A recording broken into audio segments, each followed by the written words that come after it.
आइए आज का ठहराव हम लोग पाठ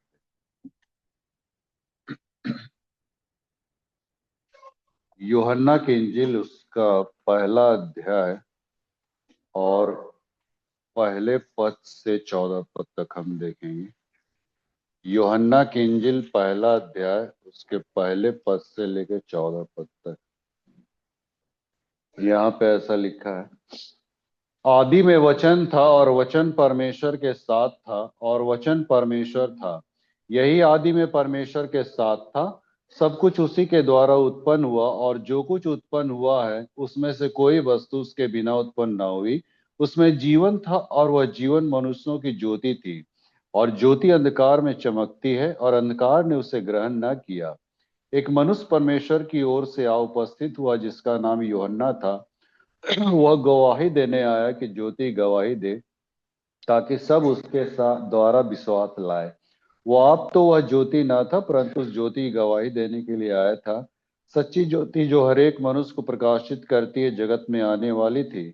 वह जगत में था और जगत उसके द्वारा उत्पन्न हुआ और जगत ने उसे नहीं पहचाना। वह अपने घर आया और उसके अपनों ने उसे ग्रहण नहीं किया। परंतु जितनों ने उसे ग्रहण किया उसने उन्हें परमेश्वर के संतान होने का अधिकार दिया, अर्थात उन्हें जो उसके नाम पर विश्वास रखते हैं। वे न तो लहू से न शरीर की इच्छा से न मनुष्य की इच्छा से परंतु परमेश्वर से उत्पन्न हुए हैं। और वचन देहधारी हुआ और अनुग्रह और सच्चाई से परिपूर्ण होकर हमारे बीच में डेरा किया। और हमने उसकी ऐसी महिमा देखी जैसे पिता के इकलौते की महिमा। आइए हम लोग प्रार्थना करें। अनुग्रहकारी दीन दयालु प्रेमी परमेश्वर, हम तेरे वचन की गहराई में उतरना चाहते हैं। आप जो भी आज के इस क्रिसमस के शुभ अवसर पे अपनी बातों को रखना चाहता, हमारे मध्य रख, ताकि वचन के आलोक में अपने जीवन को हम तुझी में मैसर रखें। मांगते हैं यीशु के नाम से, सुनो दया से करें। मंडली कृपया बैठ जाएंगे।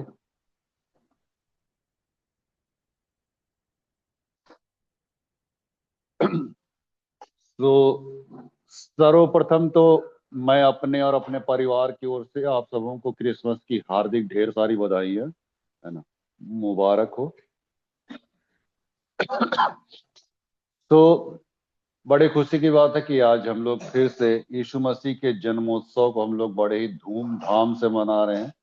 और ये बहुत मतलब एक माने बहुत ही पाक पर्व है जो कि साल में एक बार आता है, नहीं। और आज सब लोग आप लोग देरी की, हम जानते हैं काहे देरी हो गए ना। कमीज का काछे नहीं खुल रहा और किसी का कोट का बटने नहीं खुल रहा है। साड़ी का किसी का वो लपेटा लोगो तो थोड़ा देरी हो गया होगा, नहीं। हाँ, कोई को तो आयरनो मार रहा होगा, ऐसा भी है ना। भोज के समय कोड़ा रोप रहा होगा, ठीक है। तो ऐसा ही होता है मित्रों, कहा बोलेंगे तब, है ना। तो खैर एनीवे,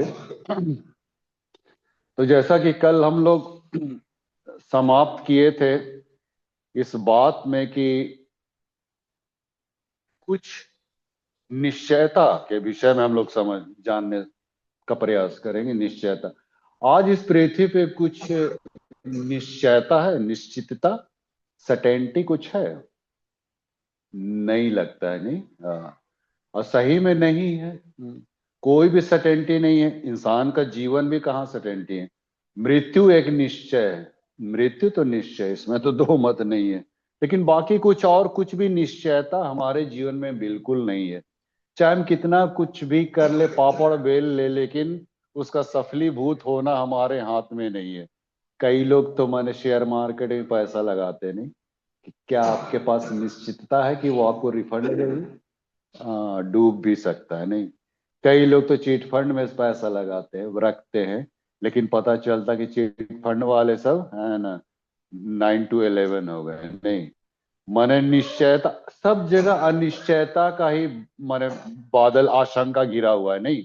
बैंक में भी रखते हैं तो पता नहीं बैंक कब दिवालिया हो जाए, फिर हम लोग कटोरा लेके घूमते रहेंगे दूरा दूरा, नहीं। ऐसा हो जाता है। माने अनिश्चितता की भावना इंसान के जीवन में इस कदर माने भरी हुई है कि माने वो हमेशा खौफ के साए में ही जीता है। कब क्या हो जाए भैया हमारे जिंदगी का, उसका कौनो हमारे पास गारंटी नहीं है भैया, है ना। माने इतना कुछ माने इंसान अनिश्चितता की दशा में जी रहा है। तो खैर हम लोग आज एक निश्चितता को हम लोग समझने की कोशिश करेंगे, है ना। निश्चय क्या है, निश्चित क्या है। और ये निश्चित और कुछ नहीं मित्रों, बल्कि यीशु मसीह का जन्म है। ये बिल्कुल फुल फुल प्रूफ है एकदम। इसमें रत्ती भर भी शक नहीं है। यीशु मसीह का जन्म के विषय में जो निश्चयता हमारे पास है ना, इसमें रत्ती भर भी इसमें हमको शक की कोई गुंजाइश नहीं है। और हम लोग देखेंगे कि क्या क्या मतलब यीशु मसीह के साथ निश्चितता क्या क्या उसके साथ है ना। तो सबसे पहले हम लोग देखेंगे कि निश्चित समय, है ना, निश्चित समय। पुराने नियम की जो अंतिम पुस्तक है मलाकी, और नए नियम की जो पुस्तक है मत्ती, इन दोनों के बीच में कितने सालों का अंतराल है? 400 साल। माने 400 साल तक परमेश्वर कभी किसी को कोई दर्शन प्रकाशन या कुछ भी उसको नहीं दिया था। 400 साल तक एकदम क्या बोलेंगे, परमेश्वर साइलेंट मोड में था, है ना, बिल्कुल मौन धारण किए थे। और 400 साल के बाद जब समय पूरा हुआ, गलाती 4:4 क्या कहता है? जब समय पूरा हुआ तो वह स्त्री से जन्मा। तो समय पूरा हुआ, माने बिना समय के कुछ होने जाने को नहीं है। सब उपदेशक का सुलेमान क्या कहता है, 3 अध्याय को पढ़िएगा, हर एक बात का एक अवसर है और एक समय है। समय से पहले कुछ नहीं हो सकता। भैया कितना हो कुछ भी कर ले, है ना। 400 साल तक किसी को कुछ दर्शन प्रकाशन कुछ नहीं मिला, और अचानक जिब्राइल स्वर्गदूत मरियम के पास आया, पहली बार दर्शन दिया। पहली बार 400 साल के बाद परमेश्वर ने अपनी चुप्पी तोड़ी और मरियम को कहा कि मरियम, तेरे पेट में जो गर्भ उत्पन्न होगा वो पवित्र आत्मा की ओर से होगा, और तू गर्भवती होगी और बालक जनेगी, और तू उसका नाम यीशु रखना। ये पहली बार यीशु परमेश्वर ने प्रकाशन अपना दिया। तो ये देखिए माने निश्चित समय तिथि या उस काल में परमेश्वर ने अपने आप को यहाँ पे प्रकट किया। दूसरी बात क्या है? निश्चित घराना। निश्चित घराना ये भी बिल्कुल निश्चित था, सर्टेनिटी था कि परमेश्वर अपने बेटे को जो भेजेगा किस घराने से भेजेगा। कल ही हम लोग पढ़ रहे थे, इसीलिए मैंने कल पढ़वाया था। गिनती 24 अध्याय को अगर आप देखते हैं तो वहां पे लिखता है कि वह याकूब के वंश से, गिनती 24 का 17 में लिखा हुआ ना, क्या लिखता है? मैं उसको देखूंगा तो सही परंतु अभी नहीं, मैं उसको निहारूंगा तो सही परंतु समीप होके नहीं, याकूब में से एक तारा उदय होगा। देखिए यहाँ पे एकदम मतलब ये फोरकास्ट कर दिया गया था कि यीशु मसीह किस वंश से आएगा। घराना, वंश, घराना, ये सारा कुछ मैंने बाइबल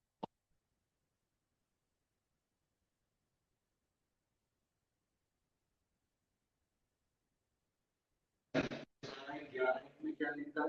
ईशे के फूट में से डाली फूट निकलेगी। ईशे कौन था?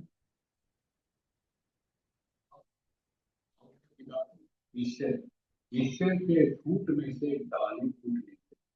ये मतलब फोरकास्ट कर दी गई थी। यीशु मसीह के आने की सूचना पहले ही दी जा चुकी थी, किस घर आने से आएगा।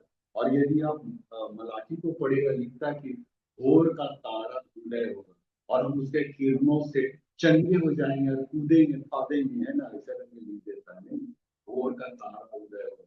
इसके विषय में क्या है? यीशु मसीह के विषय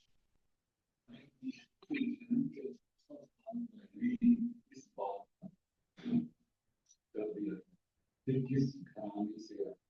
अच्छा, ये एक बहुत निश्चित स्थान, हाँ, निश्चित समय, निश्चित घराना और निश्चित स्थान भी बता दिया था।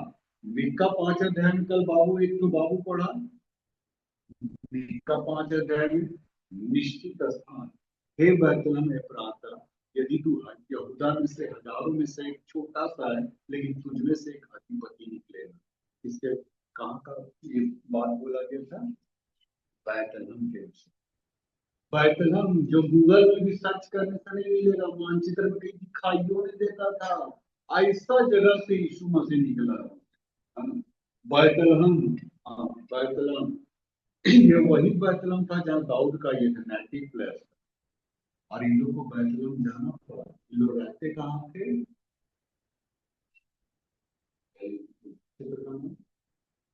इनका एक्चुअली रहना कहाँ होता है, मरियम का नासरत।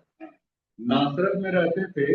लेकिन अगर तुम कैसा की ओर से आज्ञा मिली कि तुम हर एक कोई अपने अपने कहाँ जाना है, नेटिव प्लेस। हाँ नेटिव प्लेस, अपना पुश्तैनी जगह पे जाके नाम लिखाई हो रहा था। पुश्तैनी जगह में जाके आप लोग अपना नाम लिखाए। मरियम और यूसुफ को भी मैंने जब मरियम का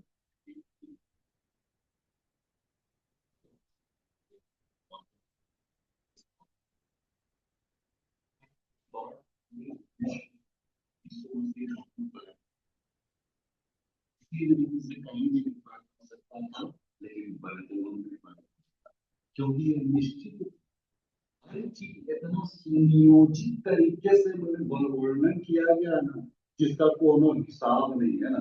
उसके हम लोग किसी प्रकार का उसमें कोई लांग लपेट नहीं कर सकते, सब सुबह नहीं कर सकते। सब कुछ एकदम परफेक्ट है ना। परफेक्ट आज कोई कोई नहीं है ना। फॉलो भी करता हूँ, परफेक्ट नहीं। लेकिन यहाँ पे यीशु मसीह के विषय में हम देख रहे हैं परफेक्ट है। अब एक और आता है निश्चित उम्र, ये भी परफेक्शन। निश्चित उम्र, कितने साल में वो मिनिस्ट्री के लिए उतरा? 30 साल। जो मार्क करने वाली बात है मित्रों, 30 ही साल क्यों है? उससे पहले भी आ सकता था या उसके बाद में आता था, लेकिन 30 ही साल क्यों? इसके पीछे भी एक रहस्य माने प्रभु ने यहाँ पे रखा है। 30 वर्ष से 50 वर्ष के बीच में ये 30 वर्ष से 50 वर्ष के बीच में ये मतलब रखा गया मिनिस्ट्री। और अंतिम जो है निश्चित के विषय में, निश्चितता के विषय में, ये है निश्चित उद्देश्य। ये निश्चित उद्देश्य, उसका उद्देश्य जो था बिल्कुल परफेक्ट था। और ये उसका आना बिल्कुल लाजमी था, क्योंकि इंसान के पास उद्धार का कोई रास्ता नहीं था। और इसीलिए उसने कहा कि मैं बहुतों की छुड़ौती के लिए प्राण देने के लिए आया हूँ। एकदम परफेक्शन उसका बना हुआ था। वो जो उद्देश्य इस पृथ्वी पे था, उस उद्देश्य को लेके इस पृथ्वी पे आया था। वो कोई निरुद्देश्य नहीं आया था मित्रों, है ना। उसका उद्देश्य, उसका जो जन्म हुआ वो मरने के लिए ही हुआ। हालांकि सब इंसान मरते हैं, लेकिन मरता तो सब कोई अपने लिए। कौन दूसरों के लिए अपनी जान देता है, हाँ? आज कोई भी देवी देवता, गॉड गॉडेस, भगवान किसी के लिए जान देने की जहमत भी उठाई है? नहीं उठाई है। लेकिन यीशु मसीह के विषय में बताया जाता है कि पूरा सारे मानव जाति के गुनाहों के बोझ को अपने कांधे पे उठा के मरने के लिए इस पृथ्वी पे आया मित्रों। उसका एक उद्देश्य था, निरुद्देश्य वो नहीं आया था मित्रों। तो ये निश्चित उद्देश्य के साथ मैंने इस पृथ्वी पे वो आया मित्रों। तो वही मैं कहना चाहता हूँ कि निश्चित समय, निश्चित घराना, निश्चित स्थान, निश्चित उम्र, निश्चित उद्देश्य। तो ये आज तक कभी ये सुनने में आया मित्रों? ये जो निश्चितता की बात जो हम कर रहे हैं, आज तक किसी को सुनने में आया कि किसी भी धर्म शास्त्र में, चाहे गीता हो, रामायण हो, कुरान हो, महाभारत हो, किसी भी भगवान या देवी देवता का फोरकास्ट किया गया था कि वो आने वाला है? नहीं मिलेगा आपको। किसी भी देवी देवता भगवान का फोरकास्ट, भविष्यवाणी, घोषणा नहीं हुई कि वो आएगा। लेकिन यीशु मसीह के विषय में बाइबल इस बात की ताकीद करती है कि यीशु मसीह का इस पृथ्वी पे आना बिल्कुल लाजमी है और होगा, और पूरे उद्देश्य के साथ होगा। हम लोग तो उसके 3 साल की उम्र को, 3.5 साल की उम्र को जो चंगाइयां जो दी, उसको ज्यादा तवज्जो देते हैं। नहीं मित्रों, वो 3.5 साल की उम्र की चंगाइयां वो ज्यादा मायने नहीं रखती है। उसका मेन उद्देश्य, मेन फोकस था वो बीच का क्रूस। इसलिए वो उस पृथ्वी पे आया मित्रों, हम मानव जाति को बचाने के लिए।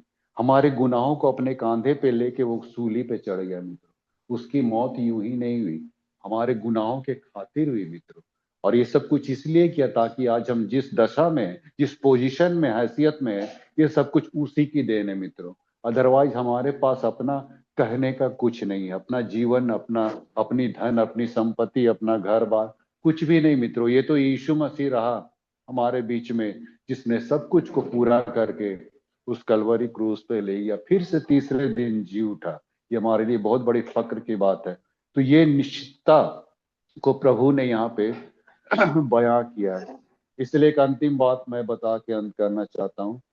एक विद्वान ने कहा है कि यदि आप निश्चितता को छोड़ के अनिश्चयता की ओर जाते हैं, तो अनिश्चितता तो हाथ में आने से रहा, और निश्चितता भी आपका हाथ से फिसल जाएगा।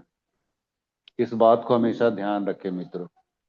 जो इंसान निश्चितता को छोड़ के अनिश्चयता की ओर जाता है, तो अनिश्चयता तो उसका हाथ में आने से रहा, और ये निश्चितता भी मानो उससे भी उसको हाथ से गंवाना पड़ जाएगा। कहने का क्या मतलब मित्रों, अगर इस पृथ्वी पे अगर कोई इंसान रहा तो सिर्फ यीशु मसीह। अगर यीशु मसीह जो निश्चित चीज है, निश्चित व्यक्ति है, परफेक्ट व्यक्ति, यदि हम उसके पीछे ना चल के अनिश्चयता की ओर जाए, दूसरे तरफ हम लोग जाएं, अनिश्चयता तो हाथ में आने से रही, और इस निश्चितता से भी हम त्याग देंगे, मतलब उसको भी हम हाथ से धोना पड़ जाएगा। तो मित्रों, मैं कहना चाहता हूं कि निश्चित जो कुछ भी है, सर्टेनिटी, परफेक्ट, वो सिर्फ यीशु मसीह है इस पृथ्वी पे। इसलिए तो मैं बार बार कहता हूँ, एक हिंदू व्यक्ति आसनसोल का, उसने इस बात का खुद गवाही दी। वो टीवी रिपेयरिंग करता है, हमारे गिरजा मोड़ में रहता है। उसने खुद इस बात की गवाही दी कि मैंने सारे गॉड गॉडेस को मैंने मैंने ये किया, मैंने जांचा परखा, लेकिन यीशु मसीह के जीवन में कहीं भी कुछ भी ऐसा दोष या अपराध या पाप नहीं पाया। ये हिंदू व्यक्ति का कहना है। तो परफेक्ट था, यीशु मसीह परफेक्ट था, और वही सारे मानव जाति के लिए, सिर्फ ईसाइयों के लिए नहीं मित्रों, सारे मानव जाति, चाहे हिंदू हो, मुस्लिम हो, बौद्ध हो, सिख हो, पारसी हो, जो कोई भी हो। बाइबल ये कहती है कि परमेश्वर ने जगत से ऐसा प्रेम किया। उसने ये नहीं कहा कि परमेश्वर ने सिर्फ क्रिस्तानों से प्रेम किया, यहूदियों से प्रेम किया, यूनानियों से प्रेम किया, ऐसा नहीं लिखा है। लिखा है यूहन्ना 3:16 में, परमेश्वर ने जगत से ऐसा प्रेम किया, सारे मानव जाति, चाहे हिंदू हो, मुस्लिम हो, सिख हो, पारसी हो, सारे जगत के मनुष्य जाति से सबको सबसे प्रेम किया, और अपने आप को कलवरी क्रूस पे ले गया। तो आगे और लिखता है, ताकि जो कोई उस पर विश्वास करे। बाइबल में ये नहीं लिखता है कि सिर्फ क्रिश्चियन लोग विश्वास करेंगे या यहूदी लोग, जो कोई भी, एनीबॉडी एल्स, है ना, जो कोई भी विश्वास करेंगे, चाहे हिंदू हो, मुस्लिम हो, किसी भी धर्म, किसी भी जात, किसी मजहब के मानने वाले हो क्यों ना हो, जो कोई विश्व विश्वास करे वो नाश नहीं होगा, लेकिन अनंत जीवन पाएगा। और यही अनंत जीवन देने के लिए परमेश्वर हमारे बीच में अपने आप को मानव रूप में लाया। सो परमेश्वर अपने इस वचन पे बहुत आशीर्वाद दें। आइए हम लोग प्रार्थना। अनुग्रहकारी दीन दयालु प्रेम परमेश्वर, हम धन्यवाद देते हैं कि तू वास्तव में परफेक्ट परफेक्ट व्यक्ति था और इस पृथ्वी पे रहा। पिता, हम धन्यवाद देते हैं, फिर से अपने जीवन को तेरे हवाले कर देते हैं। जिस निश्चितता की बात तूने भविष्यवक्ता के द्वारा तूने पहले से ही 600 साल पहले, अपने आने के 600 साल पहले ही बता दी थी, उसको तूने पूरा किया पिता। और आज जो भी है पिता, हम सब कुछ तेरी वजह से तहे दिल से तेरा शुक्रिया अदा करते हैं। छोटी सी दीनी प्रार्थना यीशु के नाम से सुनो।